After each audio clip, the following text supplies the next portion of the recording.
जय भीम जय शिवराय मित्रांनो, स्वागत आहे आपल्या चॅनलवर. मी सतीश आणि तुम्ही बघता हेडलाईन इन्साइट यूट्यूब चॅनल. आज आपण बोलणार आहोत महाराष्ट्रातील एका अत्यंत संवेदनशील आणि वादग्रस्त विषयावर, तो म्हणजे महार वतन जमीन आणि राजकीय नेत्यांनी जमीन लाटल्याचे आरोप. गेल्या काही दिवसांपासून पुण्यातील कोरेगाव पार्क परिसरातील 40 एकर महार वतन जमीन 1800 कोटींच्या ऐवजी फक्त 300 कोटींना विकली गेल्याचा घोटाळा गाजतोय. आणि हा घोटाळा उपमुख्यमंत्री अजित पवार यांचे पुत्र पार्थ पवार यांच्या कंपनीवर गंभीर आरोप आहे. सध्या हे प्रकरण दाबून टाकण्याचा प्रयत्न होत आहे.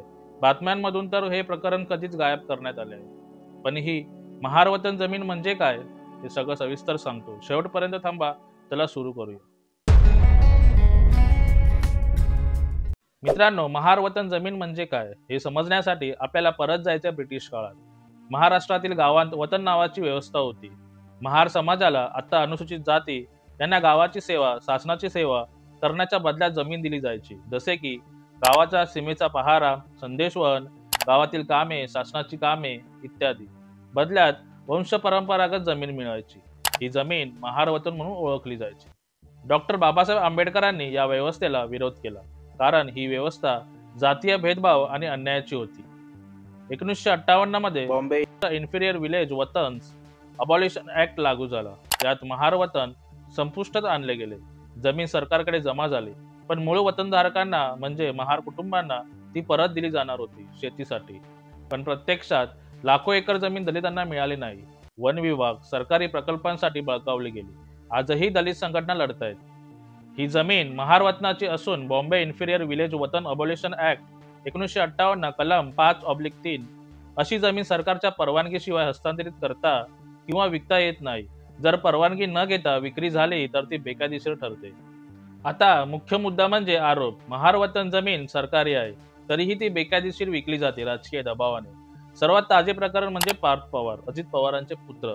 पुणे कोरेगाव पार्क जवळ 40 एकर महार वतन जमीन बाजारभाव 1800 कोटी रुपये विकली फक्त 300 कोटींना. या जमिनीचा व्यवहार शीतल तेजवानी, ज्यांच्याकडे जमिनीची पॉवर ऑफ अटॉर्नी, आणि अमेडिया एंटरप्राइजेस LLP कंपनी या दोघांत डील झाली. यात महत्वाचे म्हणजे अंजली दमानी यांनी सांगितलेल्या माहितीनुसार शीतल तेजवानी यांच्याकडे जी पॉवर ऑफ अटॉर्नी आहे, त्यांना ती जमीन विकण्याचा अधिकारच नाही. अमेडिया एंटरप्राइजेस LLP ही कंपनी कोणाची आहे, तर पार्थ पवार आणि दिग्विजय पाटील. या कंपनीत पार्थ पवार 99% शेअर होल्डर आहेत आणि दिग्विजय पाटील 1% शेअर होल्डर अशी भागीदारी आहे. या जमिनीच्या व्यवहारात 21 कोटी रुपये स्टॅम्प ड्युटी माफ करण्यात आली. केवळ 500 रुपये स्टॅम्प ड्युटी भरण्यात आली. मुख्यमंत्री देवेंद्र फडणवीस म्हणतात कोणालाही सोडणार नाही, पण 5 सदस्यांची चौकशी समिती नेमण्यात आली. त्यात पण 5 सदस्य पुण्याचे. आणि दुसरं म्हणजे पुण्याचे पालकमंत्री कोण आहेत माहिती आहे का? उपमुख्यमंत्री अजित पवार. पण चौकशी पारदर्शक होईल का हे सर्वांनाच माहीत आहे. बाप 100 नंबरी आणि बेटा 10 नंबरी.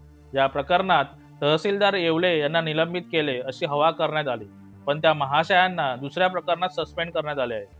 एकूण 9 जणांवर FIR करण्यात आला, पण FIR मध्ये पार्थ पवारचं नावच नाही. महाराष्ट्र राज्याचे उपमुख्यमंत्री अजित पवार यांनी माहिती दिली की हा व्यवहार रद्द करण्यात आलाय. म्हणजे पार्थ पवार यांच्या कंपनीने व्यवहार रद्द करण्यासाठी अर्ज दाखल केला. परंतु व्यवहार रद्द करण्यासाठी पार्थ पवार यांच्या कंपनीला 21 कोटी रुपयांचा मुद्रांक शुल्क भरावा लागणार असल्याची अट सहदुय्यम निबंधक कार्यालयाने घातली आहे.